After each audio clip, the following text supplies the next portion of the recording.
तुझ्या स्वप्नांचा आभाळ मला देऊच नको, नकोच ते तुझा आभाळ घेऊन मी तरी काय करू. माझं स्फोट मला जड झालंय, सांग ना तुझं पोट कुठून भरू.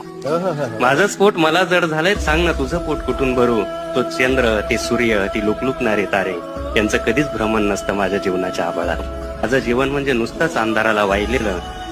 सरणावर लाकडं कमी पडलेत म्हणून थोडस जळायचं राहिलेलं.